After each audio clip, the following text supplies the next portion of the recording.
अस्सलाम वालेकुम दोस्तों। 28 फरवरी 2026 की वो रात जब मशरिक़ वस्ता में जंग की एक नई लहर दौड़ी, जिस जंग में ईरान के अजीम लीडर आयतुल्लाह खामेनी को शहीद कर दिया गया। लेकिन ये जंग सिर्फ यही नहीं रुकी, बल्कि पूरे अरब में फैल चुकी है, जिसमें सऊदी अरब, कुवैत, कतर, उर्दन और मुत्तहिदा अरब अमारात भी शामिल हैं। इजराइल और अमेरिका को लगता था कि आयतुल्लाह खामेनी के बाद ये जंग रुक जाएगी और ईरान पर हमारा कब्जा होगा, लेकिन हुआ इसके बिल्कुल उलट। अब हर आने वाले घंटे में ईरान इजराइल पर मिसाइलों की बारिश कर रहा है। अब तक इजराइल के कई फौजी हलाक हो चुके हैं। तेल अवीव का अगर आप नक्शा देखें तो उसका भी बुरा हाल करके रख दिया गया है। और सुनने में ये खबर भी आई है कि ईरान ने नेतन्याहू के दफ्तर पर भी हमला किया, जिसमें नेतन्याहू की हलाकत की खबरें भी सामने आ रही हैं। अब इसमें कितनी सच्चाई है, ये आगे वीडियो में आपको बताया जाएगा। इसके अलावा ईरान, इजराइल और अमेरिका की जंग किस हद तक बढ़ चुकी है? क्या ये वर्ल्ड वॉर 3 लगने वाली है? अरब ममालिक अब क्या चाहते हैं? इजराइल की जोग्राफियाई अहमियत पर भी हम नजर डालेंगे कि ये रियासत क्योंकि उसने मुसलमानों के लिए खतरा साबित हुआ। ऐसी बहुत सी दिलचस्प और हैरान कर देने वाली मालूमात आज हम आपको इस वीडियो में बताएंगे।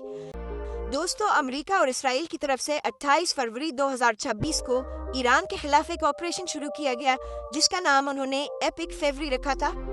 अमरीकी बयान में कहा गया था कि हमला अमरीकी टाइम के मुताबिक रात 1:15 पर शुरू हुआ। इस हमले में उनका मेन मकसद आयतुल्लाह खामेनी, जो कि ईरान के सुप्रीम लीडर थे, उनको शहीद करना था, और ये लोग अपने मकसद में कामयाब हुए। इसके साथ ही इजराइल और अमेरिका ने ईरान के एयर डिफेंस सिस्टम को भी निशाना बनाया। उनके मिसाइल्स और ड्रोन लॉन्चेस के ठिकानों को भी निशाना बनाया गया। एक घंटे के अंदर ही अमेरिका और इजराइल की जानिब से ईरान पर 3 रास्तों से हमला किया गया, जिनमें हवाई, जमीनी और समंदरी रास्ते शामिल थे। और इजराइल ने इस ऑपरेशन को नाम दिया था राइजिंग लाइन का। यह एक समझने वाली बात है कि राइजिंग लाइन ही इस्लामिक रिपब्लिक बनने से पहले ईरान का झंडा हुआ करता था। मतलब इस्राइल और अमेरिका दोबारा से ईरान पर अपनी हुकूमत कायम करना चाहते हैं। उनका यही मेन मकसद है।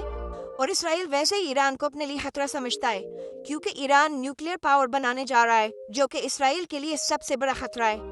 उन्होंने 28 फरवरी की रात ईरान के सुप्रीम लीडर आयतुल्लाह खामेनी को शहीद किया।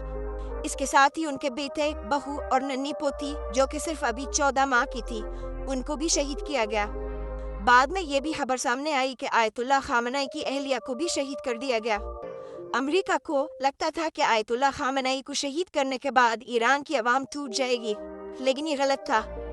अब सबसे पहले ईरान ने उन जगहों को निशाना बनाया जहां से ईरान पर हमले किए गए। ये हमले दुबई, कतर, कुवैत, उर्दन और खासकर सऊदी अरब में बैठकर किए गए थे। ये सारे के सारे इस्लामी मुल्क है। ईरान ने सऊदी अरब में भी हमला किया, दुबई में भी हमला किया और कतर पर भी हमला किया, और अब तक करता आ रहा है। और अब ईरान की मिलिट्री और अवाम ने रुख किया है इसराइल की जानिब। ईरान ने रात गए सैकड़ों मिसाइल इसराइल के दारुल हुकूमत तेल अवीव पर फेंके, जिसे देखते ही देखते पूरे के पूरे तेल अवीव का नक्शा बिगाड़ कर रख दिया गया। और ये खबर भी गर्दिश कर रही है कि सारे फसाद की जड़ नेतन्याहू के दफ्तर पर भी ईरान की जानिब से हमला किया गया है। और सुनने में ये भी आया है कि नेतन्याहू इस हमले में मारे जा चुके हैं। लेकिन आपको एक बात वाज़ेह करते चले कि अगर ये शख्स मारा भी गया तो इसराइल न्यूज़ इसकी मौत की खबर जल्दी बाहर आने नहीं देगी। ये लोग नुकसान जितना भी हो छुपाते हैं। हालिया में जो ईरान ने इसराइल पर हमले किए, वहाँ पर कोहराम मचा दिया गया है। तमाम इसराइल खाली खाली नजर आता है। सारी की सारी आवाम नीचे बंकरों में छुप गई है। और इसराइल की जानिब से ये कहा गया है कि इन हमलों की कोई भी फुटेज या तस्वीर लीक नहीं की जाएंगी। मतलब इन हमलों में जितना भी नुकसान हुआ है वो सब छुपाया जाएगा। अब आप खुद अंदाजा लगा लें कि अगर नेतन्याहू मर भी गया तो इतनी जल्दी ये खबर बाहर नहीं आएगी। अमेरिका को ये लगता था कि अगर ईरान की जो मेन पावर यानी आयतुल्लाह खामेनी शहीद हुए तो ईरान की आवाम टूट जाएगी, उन्हें संभालने वाला कोई नहीं होगा। लेकिन जैसी जैसी खबरें सामने आ रही हैं, लगता नहीं कि अब ये जंग रुकेगी। कुछ न्यूज़ चैनल्स का तो ये भी कहना है कि वर्ल्ड वॉर 3 शुरू हो चुकी है, क्योंकि रूस की जानिब से ईरान के लिए खसूसी पैगाम भी आया है कि हम ईरान के साथ खड़े हैं। इसके अलावा चीन का पैगाम भी आया है कि चीन भी अब ईरान के साथ खड़ा है। और सुनने में ये भी आया है कि पाकिस्तान भी ईरान के साथ खड़ा है। और दूसरी तरफ पाकिस्तान अफगानिस्तान के साथ भी लड़ रहा है। मतलब देखा जाए तो तमाम के तमाम इस्लामी मुल्क जंग की लपेट में है। पूरा का पूरा मिडल ईस्ट उस वक्त दिरहम बिरहम होकर रह गया है और हर गुजरते वक्त के साथ ईरान इसराइल पर हमले पे हमला करता जा रहा है, जिससे अब तक बहुत ज्यादा फौजी जहन्नुम वासिल हो चुके हैं। दोस्तों, अगर ईरान की मेन पावर की बात की जाए तो उसके पास बैलिस्टिक मिसाइल प्रोग्राम मौजूद है, जो कि मशरक वस्ता के ताकतवर तरीन प्रोग्रामों में से एक है। इसके अलावा ड्रोन टेक्नोलॉजी भी ईरान के पास मौजूद है। ईरान ने इजराइल और अमेरिका को ये वाज़ेह वार्निंग दी है कि अगर वो उनके साथ अगले 15 से 20 सालों तक भी लड़ते रहें तो उनके पास इतनी जौहरी तवानाई मौजूद है कि ये लोग हार नहीं मानेंगे। ईरान ने हालिया वक्त में इजराइल पर जो मिसाइल दागे, जो कि नेतन्याहू के दफ्तर पर जाकर लगे, ये जंग अब सिर्फ और सिर्फ इजराइल के खात्मे में और नेतन्याहू के खात्मे के साथ ही खत्म होगी। और उनके सोशल मीडिया पर ऐसी बहुत सी तस्वीर भी वायरल हो रही हैं जिनमें वाज़ेह तौर पर दिखाया जा रहा है कि ये शख्स नेतन्याहू ही है। अब इसमें कितनी सच्चाई है ये तो तभी पता चलेगा जब इजराइल न्यूज़ और अमेरिकन न्यूज़ चैनल्स पर इस बात को वाज़ेह बयान किया जाएगा। हम सिर्फ अल्लाह ताला से यही दुआ करते हैं कि अल्लाह ताला जितनी हो सके ताकत ईरान को दे, ताकि ये अपनी हक के लिए, इस्लाम के तहफ़्फ़ुज़ के लिए और फ़लस्तीन को आज़ादी दिलाने के लिए अपने मकसद में कामयाब हो। और यहाँ पर सवाल मुसलमानों की इज्जत का है, ना कि किसी शिया, सुन्नी, बरेलवी या देवबंदी का। एक मुसलमान होने के नाते हम ईरान के साथ खड़े हैं, खड़े रहें और इंशाअल्लाह मुर्ते दम तक ईरान के साथ ही रहेंगे सब लोग। आमीन लाजमी कहे। बहुत से लोग ईरान को यहाँ पर गलत भी कहते हैं कि इसने अरब ममालिक पर हमला क्यों किया। अगर आप लोग उसकी तफसील जानेंगे तो आप भी यही कहेंगे कि इसने सही किया। किसी भी बात को पूरा जाने बगैर इसके बारे में गलत बोलता सही नहीं है। इस बात की वाज़ेह तस्दीक कर लें कि ईरान ने कतर, कुवैत, सऊदी अरब और उर्दून में जिन जिन मकाम पर हमले किए, वहाँ पर क्या क्या चीज़ें मौजूद थी, सब कुछ आपके सामने आ जाएगा। प्यारे दोस्तों, अब बढ़ते हैं इजराइल की कुछ तारीख की तरफ कि ये नाजायज़ रियासत आखिर कैसे कायम हुई, इसके कायम होने का मकसद क्या था, ये यहूदी लोग आखिर क्यों मुसलमानों के लिए इतना बड़ा खतरा साबित हुए।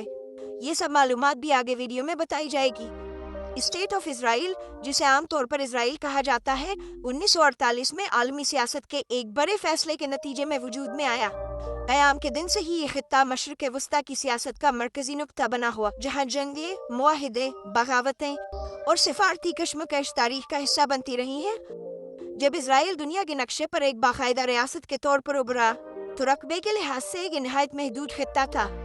हमसाया इलाकों के साथ तनाज़ात से पहले भी इसका जोग्राफियाई हजम छोटा था और आज भी इसका कुल रकबा तकरीबन 21,937 मुरब्बा किलोमीटर है।